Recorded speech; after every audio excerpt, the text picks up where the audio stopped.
Yo, what's going on, YouTube? Afro Cuban here, and today we have a special video with brand new special news.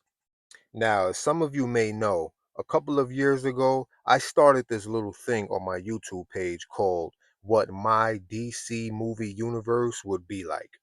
And basically, it was an idea that I had during the tail end of the DCEU, where I thought to myself, what if I was in charge of running a cinematic universe that revolves around DC characters? What movies would I put out, and what overarching story would I tell that would span across multiple movies and multiple phases, just like the MCU has done? Now, this idea has came to me after being let down again and again by the numerous underwhelming failed attempts by the DCEU or the Snyderverse. I remember just thinking to myself, what's so hard about building a comic accurate cohesive universe? Why can't they just get it right? So, this prompted me to make a series of videos on my own where I would explain what movies I will put out and what stories I would tell throughout each movie that would connect my characters and my universe. Now, I must admit, over time, I did lose interest in making these sort of videos because, as you know, James Gunn eventually took over the new rebooted DCU. Now, although I did find his Superman movie enjoyable, there was still a lot of problems that I had with it. And now, after seeing the Supergirl trailer and the new Lanterns teaser, I can't help but feel like we are going down the wrong path all over again. So far, from what I've seen, it seems like this new DCU under the helm of James Gunn is going to have this Guardians of the Galaxy vibe all throughout it. I mean, if you look at the Supergirl trailer and then look at some of the designs of the suits that's been revealed so far, it just feels like we're getting a Guardian style DC cinematic universe. And I honestly feel like DC deserves better. DC characters are the pinnacle of superhero storytelling, and I feel they should be treated with that same respect. So, this has reignited that spark that I had when I first started my What If I Was Running My Own DC Movie Universe series on YouTube. So, in this video, I'm going all the way back to the beginning and I'm going to go through my list of movies and the stories I would put out if I was running my own DC universe. Now, quick side note.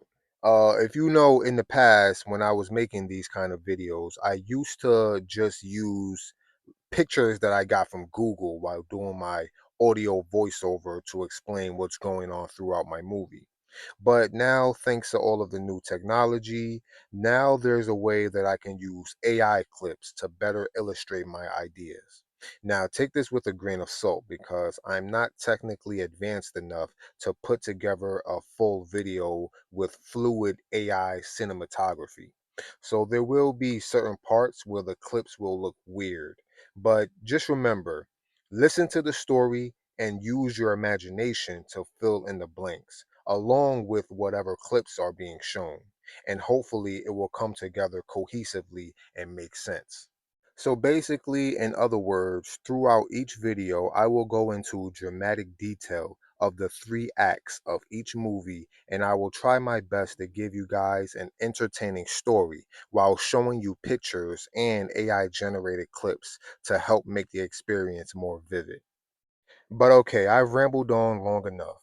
Now let's get into it. All right, so welcome back, everyone. And for the newcomers as well, welcome also to what my DC movie universe will be like. And to kick off my universe, we begin with phase one, my very first movie, Batman Year One. Let's get it. Okay, so Act One. And in this very first act, this is where we will get Bruce Wayne's origin. We begin with the death of the Waynes. Thomas and Martha Wayne are leaving a movie theater with their son Bruce, along with Alfred, who in my universe is not a butler, he's more of like a bodyguard. He guards and watches over the Waynes.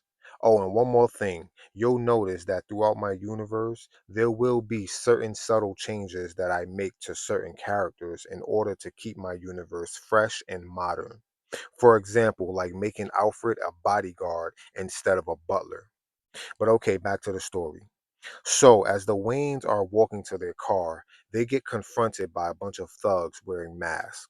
The thugs attempt to rob the Wayne family, but Alfred is ex special forces and he uses his combat skills and he tries his best to fend off most of the thugs as he yells and tells Thomas to grab his wife and son and run away.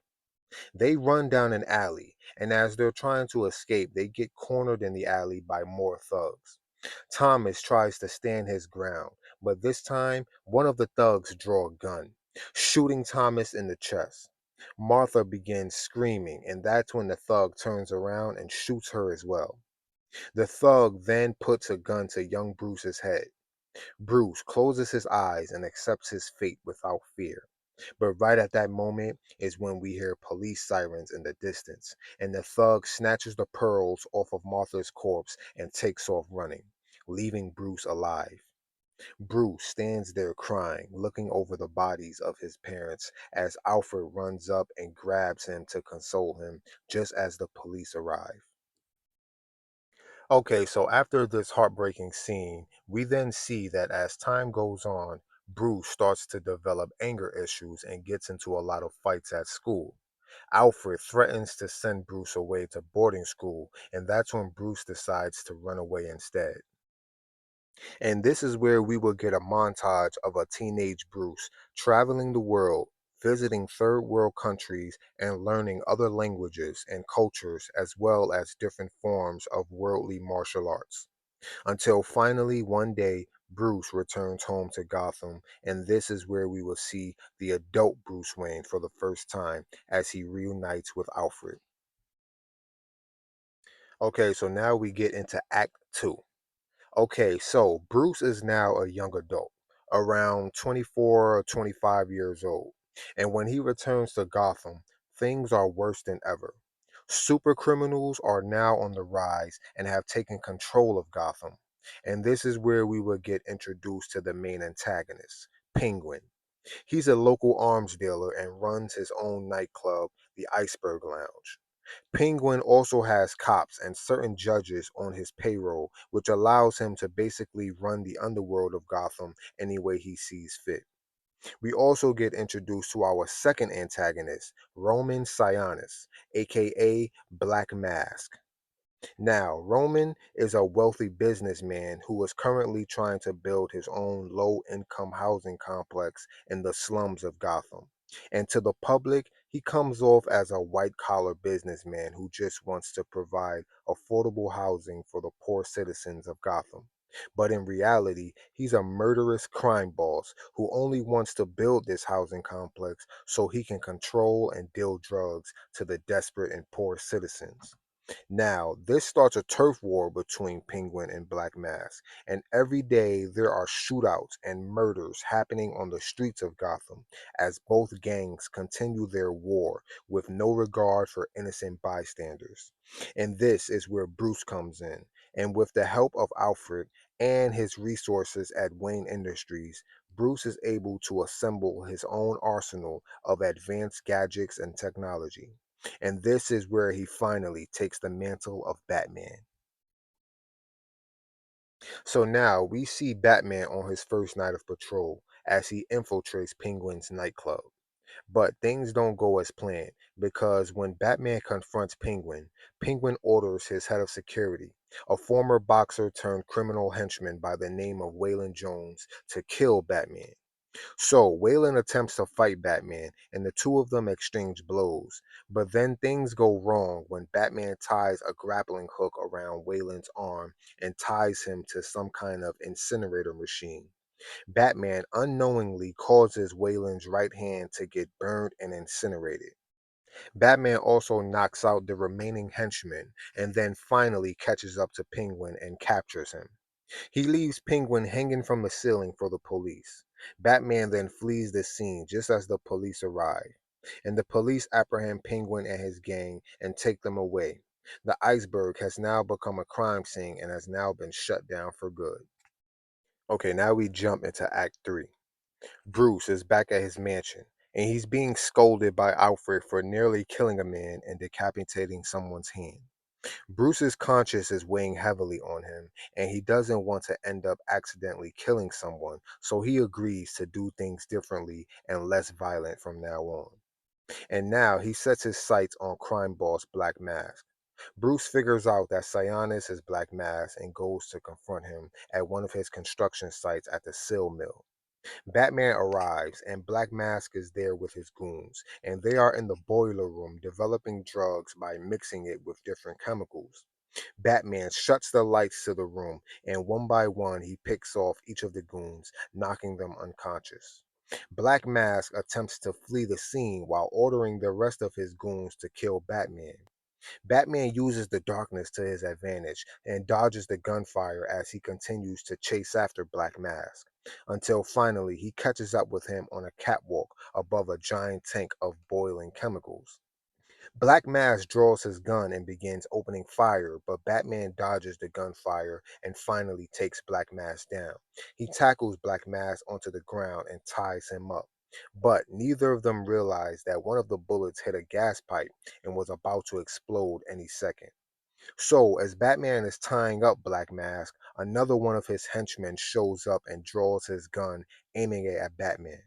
But this time, instead of using violence, Batman talks to the henchman and talks him down and calmly convinces him to lower his gun. And just as the henchman begins to lower his gun, the entire catwalk explodes, sending them all flying down towards the tank of chemicals.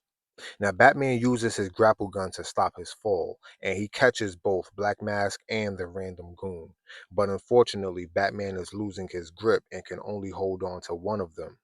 So the goon takes off his mask and begins begging Batman not to let him die. But right at that moment, Batman loses his grip and the goon falls into the vat of chemicals. Batman is distraught because he couldn't save him, and that's when the police and news helicopters all arrive at the scene. Batman leaves Black Mask tied up as he disappears into the shadows. So the police eventually barge in, and the police lieutenant orders his officers to take Black Mask and his men away. And then the lieutenant looks up and sees Batman standing on one of the ceiling pipes. They stare at each other for a quick second, but then Batman disappears into the shadows. And that's when you hear one of the officers say, "Lieutenant Gordon, there's more guys tied up downstairs." And that's when the screen fades to black. So now we're at the end of the movie, and Bruce is back at his mansion, getting stitched up by Alfred, while watching the news that shows Black Mask being taken into custody. Alfred congratulates Bruce for his good work, but Bruce is still torn because someone died on his watch. Alfred consoles Bruce and tells him that it isn't his fault. And that's when they see on the TV, breaking news: a downtown bank is currently being robbed, and the robbers have hostages. Bruce turns and looks at Alfred, and Alfred smiles and hands Bruce his mask. And then the screen cuts to black one last time, and that's where the movie officially ends. Now, once the credits finish rolling, this is where we will get our post-credit scene. In fact, there will be two post-credit scenes. The first one shows Waylon Jones. He's in some kind of lab being experimented on by a creepy-looking scientist. The scientist walks in and injects him with something. Waylon starts screaming in agony as his hand begins to grow back. And then his entire body starts to mutate. His eyes turn yellow and his skin starts to become green and scaly like a crocodile. And this is our first introduction to Killer Croc. Now, in the second post-credit scene, we cut back to the Sill Mill, days after the incident involving Black Mask. The Sill Mill has been taped off by the police, and this is where we see a man limping out as he rips off the police tape. He's soaking wet and dripping, but the drops coming from his body are burning into the ground like acid. The man then falls to his knees and looks at his reflection in a broken piece of glass. Now, we never get to see his full face, but in the reflection, we can partially see his mouth.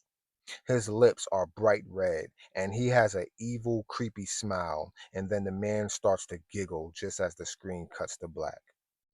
And that pretty much wraps up my first movie in my universe, Batman Year One. Okay, guys, so there you have it, my very first movie of phase one of my universe. And it's none other than Batman Year One, a standalone Batman origin story.